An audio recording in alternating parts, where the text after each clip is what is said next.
Okay ma'am, start कर दिया। Can all of you see my screen? Yes ma'am.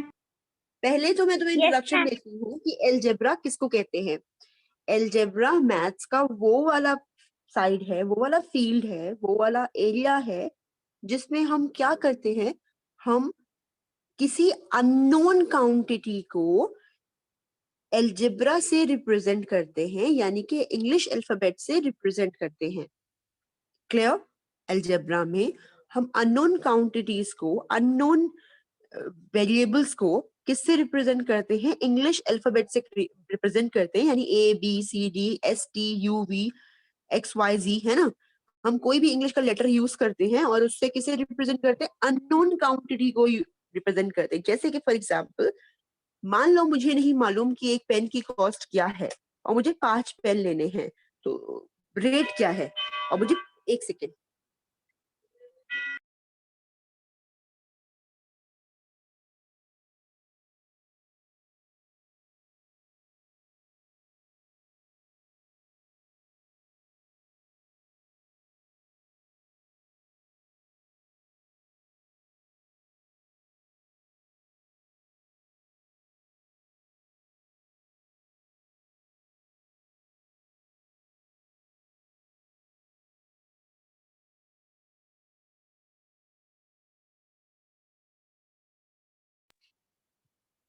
ठीक है।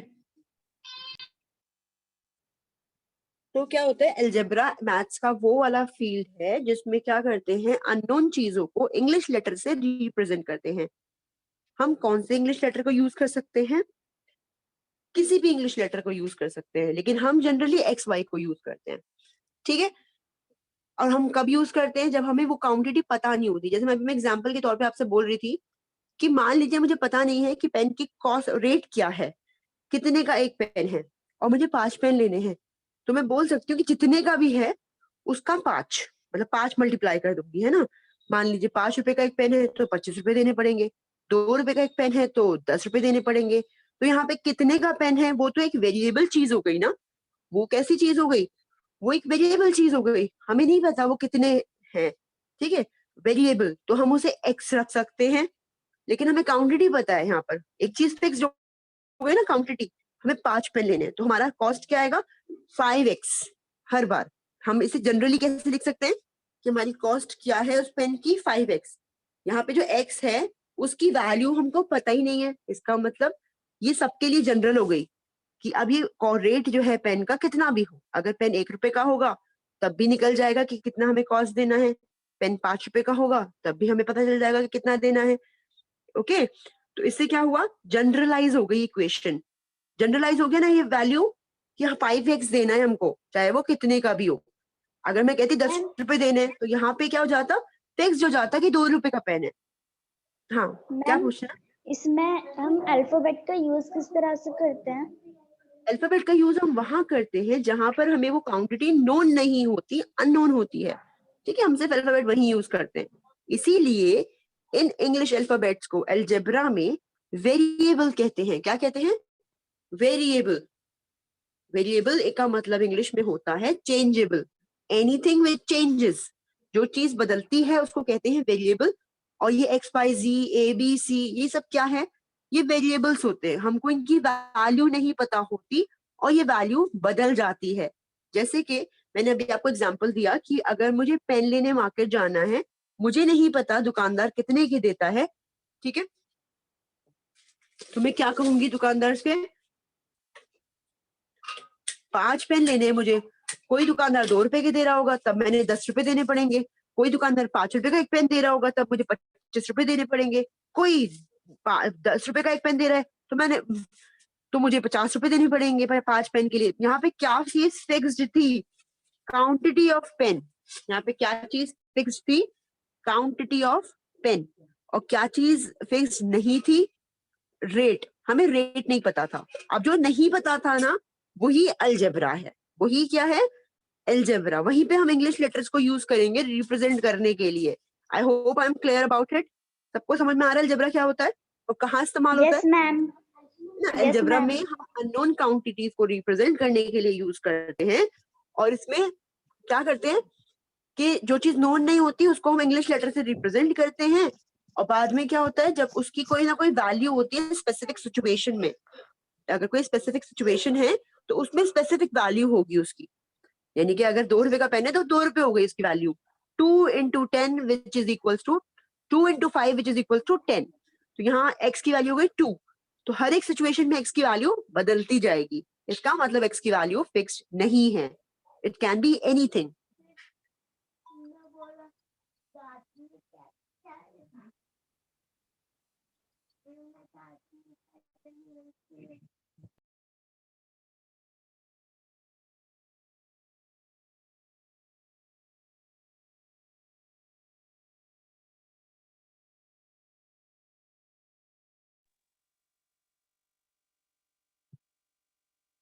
ठीक है, अलजेब्रा अच्छे से समझ में आ गया, व्हाट इज अलजेब्रा?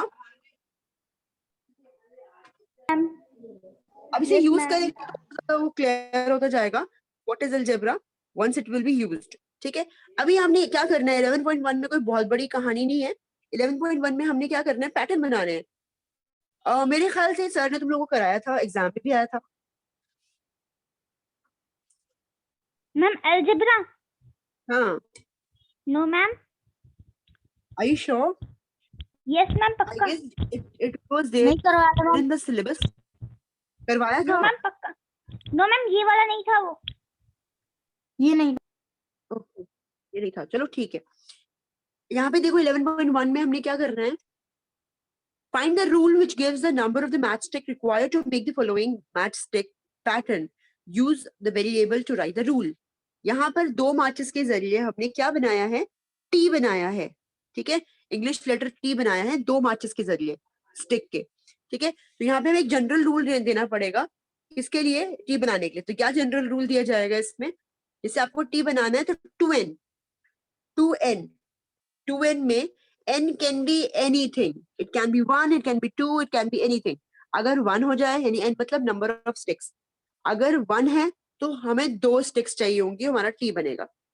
क्लियर हो गया, ये काफी मतलब बहुत यूजफुल एक्सरसाइज नहीं है, तो इस क्वेश्चन को तुम स्किप भी कर सकते हो, हालांकि ये भी यूजफुल होता है लेकिन अभी के लिए नहीं है, because we need to wind up our syllabus very soon because exams are very near. Okay, so एक काम करते हैं, इसको हम अभी स्किप कर देते हैं इस क्वेश्चन को, नेक्स्ट क्वेश्चन पे जंप करते हैं।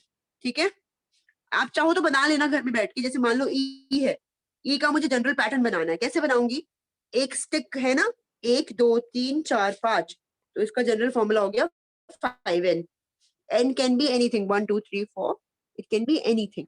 ठीक है,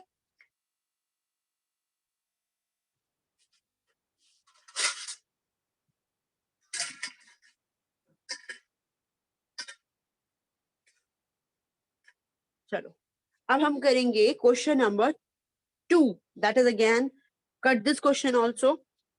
now do question number 3, question number 3 को रीड करो फटाफट से, मरियम रीड करो। Yes, ma'am. Question number 3. Cadets are marching in a parade. There are 5 cadets in a row. What is the rule of which gives the number of cadets given the number of rows? Use n for the numbers of rows. Ma'am, इतना ही है. ठीक है, cadets जो हैं वो मार्च कर रहे हैं एक परेड में, 5 कैडेट्स एक रो में हैं, तो बताओ क्या रूल होगा कि हम नंबर ऑफ रोज निकाल सके। नंबर ऑफ रोज कैसे, टोटल कैडेट कैसे, sorry total number of cadet कैसे निकलेंगे, नंबर ऑफ रोज से। यहाँ देखो समझो इस बात को, कह रहे हैं कि एक रो क्या होती है, लाइन होती है ना, एक लाइन में 5 कैडेट हैं। ठीक है, तो बताओ नंबर ऑफ रोज के जरिए तुम कैसे निकालोगे number of cadets, total number of cadets. जो भाई मान लीजिए, ये देखिए, मान लीजिए 5 रोज हैं, एक रो में कितने कैडेट्स हैं, 1 2 3 4 5, अगले वाले में 5, 5 रो में 5 5 कैडेट, तो टोटल कैडेट कितने हो गए, 5 into 5 दैट इज 25। समझ में आ गई बात, ये वाली बात समझ में आई? Yes, ma'am.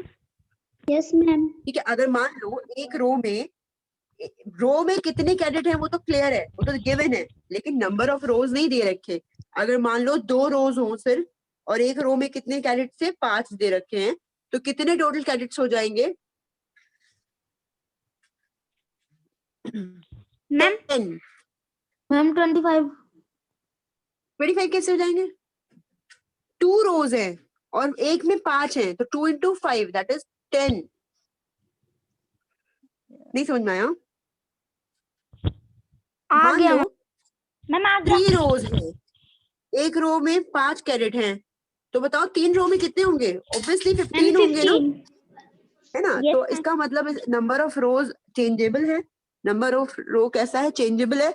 वो कुछ भी हो सकता है, जैसे मैंने आपको बताया था पेन के रेट वाले केस में, वो तो कुछ भी हो सकता है। ठीक है, Yes, ma'am. समझ में आ गई बात? समझ में आ गई? Yes, ma'am. Yes, ma'am. तो यहाँ पे नंबर ऑफ रोज क्या है? अननोन है, वेरिएबल है। और total number of carrots in one row क्या है? एक रो में कितने कैरेट्स हैं? 5। तो जनरल रूल क्या हो जाएगा टोटल नंबर ऑफ कैरेट के लिए? 5n। n क्या है यहाँ पे? वेरिएबल है, यानी ये वेरिएट कर सकता है, वेरिएबल है। मैम हम क्या एन बोलो? की जगह कोई भी अल्फाबेट ले सकते हैं?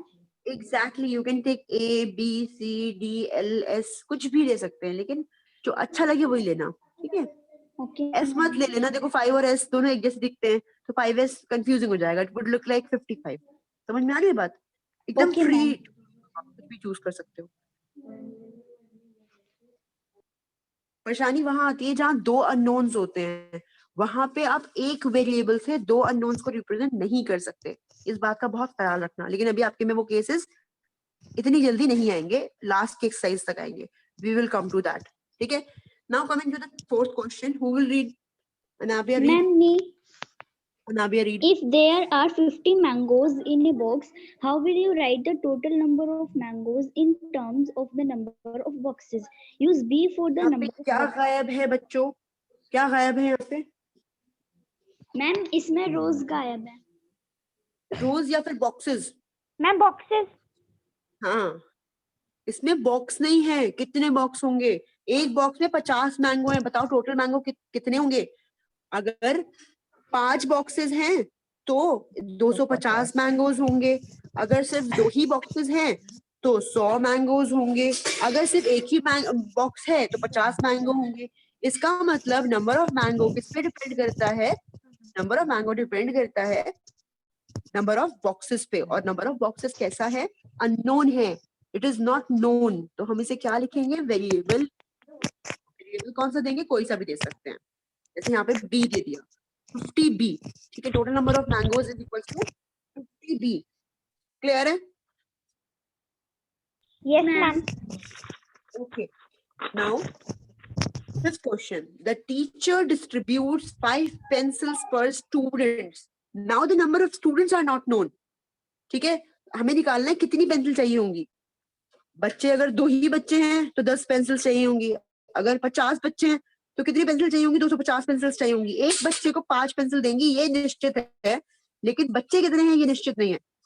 Are you getting my point? समझ आ रहा है? Yes ma'am. तो बताओ कितनी कितनी पेंसिल्स लेके आना पड़ेगा उनको स्कूल, बच्चों को देने के लिए? मैम इसमें That is not known, and what is not known is going to be algebra. आप उसमें कोई वेरिएबल पुट कर दोगे। It is not known.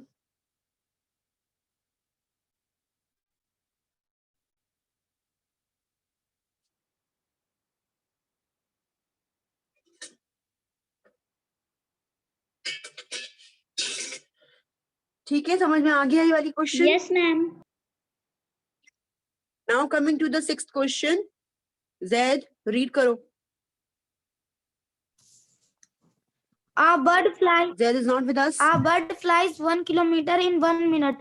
Can you express the distance covered by the bird in terms of its flying time in minutes? Use T for flying time in minutes.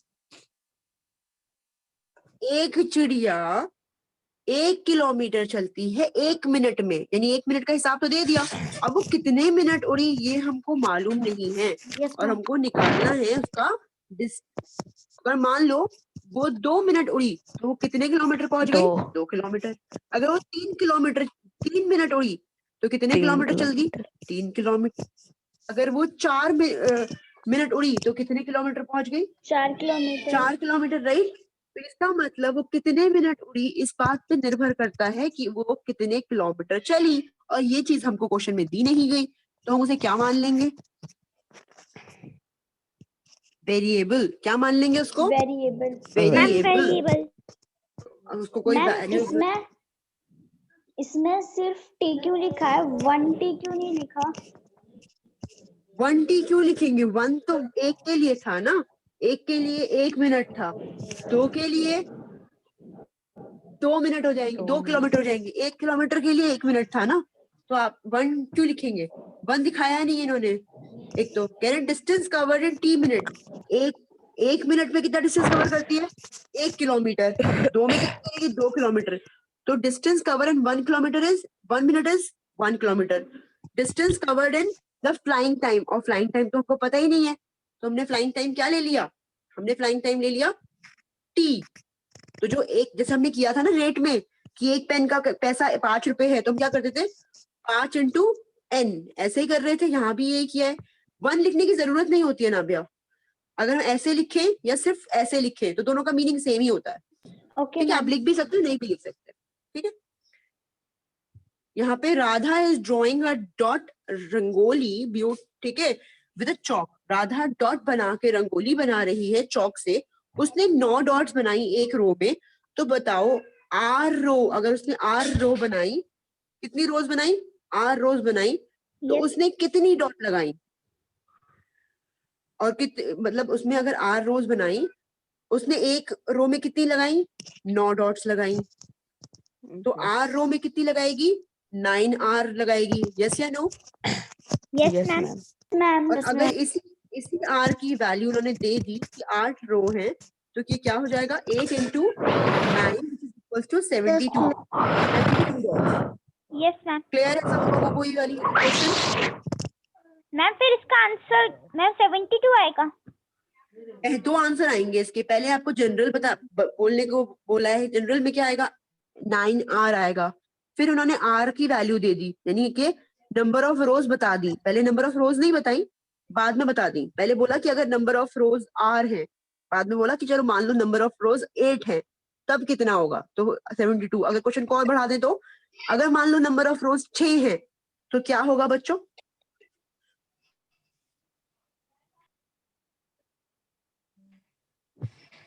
Ma'am क्या? 9 into 6 होगा, है ना? 42. Exactly 42। 9 into 6। No ma'am, question देखो, कह रहे हैं राधा ने एक रंगोली बनाई जिसमें एक रो में 9 डॉट्स लगाई, और रोज जो थी वो आर थी। तो बताओ उसने कितनी डॉट्स लगाई? 9 आर लगाई ना। Yes ma'am. अगर हमने रो का नंबर बता दिया दूसरे क्वेश्चन में कि मान लो 10 रोज हैं, तो बताओ कितनी कितनी डॉट्स लगाएगी वो? अब तो आर नहीं लोगे, अब तो तुम्हें पता चल गया कितनी रोज है, तो आर की जगह क्या लोगे? 8 ले लोगे। अगर कह रहे नहीं 10 रोज थी, 8 नहीं थी, अब 10 कर दी, तो अब क्या करोगे? अब आर की जगह क्या ले लोगे? 10 ले लोगे। ठीक है, ये जनरल फॉर्मूला है। फिर उसकी जगह 8 ले लिया, फिर हमने 8। समझ में आ गई बात? Yes ma'am. अगर मैं आर की जगह बोलूं कि 6 ले लो, तो तू 6 ले लेना, 9 इंटू 6 कर लेना। समझ में आ गई बात? जब आर बोल रही थी तो अननोन था, जब आर नहीं बोल रही तो अननोन नहीं है। क्लियर है? मैम पीछे आंसर तो 64 और 80 आ रहा है। गलत बता रहे हो तुम, कोई और क्वेश्चन का आंसर देख रहे हो। यहाँ पे साफ से सामने सॉल्यूशन नजर आ रहा है, सही वो सॉल्यूशन नहीं है बिल्कुल। आप गलत आंसर देख रहे हो, क्वेश्चन का देखिए सही से।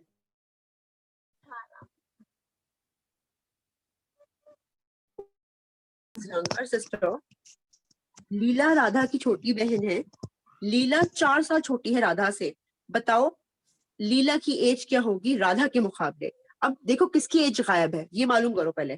किसकी एज गायब है? लीला की या राधा की? लीला। दोनों की एज गायब है। क्यों? क्योंकि डिपेंड कर दी ना हमसे एक दूसरे पर। भाई मैंने बताया किसी की एज नहीं, मैंने बोल दिया कि इरम और क्या किसी इरम और मरियम, इन दोनों में 1 साल का फर्क है। इरम मरियम से 1 साल बड़ी है, नहीं मरियम इरम से 1 साल बड़ी है, ऐसे करके मैंने कोई रिलेशन दे दिया, मैंने एज तो किसी की भी नहीं बताई, ना उसकी ना उसकी, समझ में आ रही है बात? Yes ma'am. Yes ma'am. Yes ma'am. किसी की भी एज नहीं बताई, बोला कि राधा जो है लीला से 4 साल बड़ी है, ठीक है? मैम बस ऐसे ये भी कह बताया सकते हो। कि 4 साल बड़ी है मैम, ये नहीं बताया ना कि मतलब उन दोनों में एज हाँ। कितनी है। मान लो अगर लीला x इयर्स की है, कितने इयर्स की है? एक्स। तो राधा की एज क्या होगी? x + 4। क्या होगी राधा की एज? X plus 4। +4। अगर उल्टा कर लें, इसको छोटा देख लें कि लीला छोटी है 4 साल, तो मान लेते हैं राधा की एज x है, ठीक है? तो लीला की कितनी हो जाएगी? X minus 4। समझ में आ गई ये बात या नहीं आई है? Yes ma'am. अब हमारा 1 2 3 तीन क्वेश्चन बचते हैं इसमें, ठीक है? ये तीनों क्वेश्चन Yes, ma'am. अभी करो बैठकर, अभी इसी टाइम में, और मुझे करके भेजो। कोई टाइम नहीं लेना कि हम बाद में करके देंगे, अभी करो और अभी भेजो, और नहीं समझ में आया तो अभी पूछो। आज की क्लास इतनी ही, 11.1 मेरी तरफ से हो गया।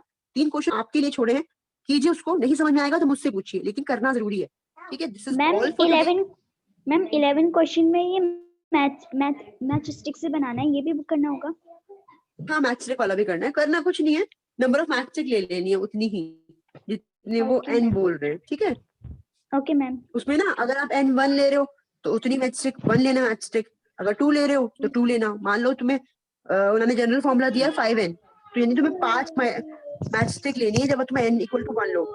जब तुम n = 2 लोगी तो एक जगह पे 2 मैथ स्टिक लगाना, ठीक है? Yes, okay ma'am. Ma'am. Ma'am I hope it is clear, absolutely clear. Ma'am बोलो। मैम आपने जितने भी क्वेश्चंस करवाए मैं वो 20 मिनट्स में करके सेंड करूँ आपको? नहीं, वो क्वेश्चन नहीं करने जो मैंने कराया, वो तो समझ में सबको आ गए कि नहीं आए? यस मैम आ गई। उसके आगे 3 क्वेश्चंस और हैं। मैम फिर वो Yes, पहले करके ma'am. भेज दूँ? सबसे पहले वही करो जो मैंने अभी छोड़े हैं ना, सिर्फ वही Yes, करो ma'am. अभी, उनको ट्राई करो रफ कॉपी में। जब तुम्हारे वो क्वेश्चन बन जाए, बहुत बढ़िया, दिखा दो कि मैम बन गए, उसके बाद आप अपनी एक्सरसाइज पूरी करना, ठीक है? और नहीं बने तो मुझसे हेल्प लेना, जैसे क्लास में करते हो ना, क्लास में बैठे बैठे काम करते हो, यस मैम। वैसे ही करना है, ठीक है? Yes ma'am. मैम फिर वो वाले पहले करके सेंड कर दूँ मैं? सबसे पहले यही करो जो मैंने छोड़े हैं, जो मैंने 3 मैं छोड़ दिए वही करो। मैम फिर एक्सरसाइज बाद में? एक्सरसाइज बाद में करना, फेयर में प्रॉपरली करना, फिर वो तो कॉपी Yes, करने ma'am. वाला बात होगी ना। ये तो मैं समझा चुकी हूँ, जो समझाया नहीं वो करो अभी बैठकर, ठीक है बच्चों? Yes, उसके बाद ma'am. 12 बजे क्लास होगी एसएसटी है कि इंग्लिश है? Ma'am SST. SST. हाँ, SST is going to be very important, तो हम 12 बजे क्लास लेते हैं, ठीक है बच्चों? Yes, अल्लाह ma'am. हाफिज, थैंक यू फॉर बीइंग अल्लाह हियर। हाफिज मैम। अल्लाह हाफिज, टेक केयर। अस्सलाम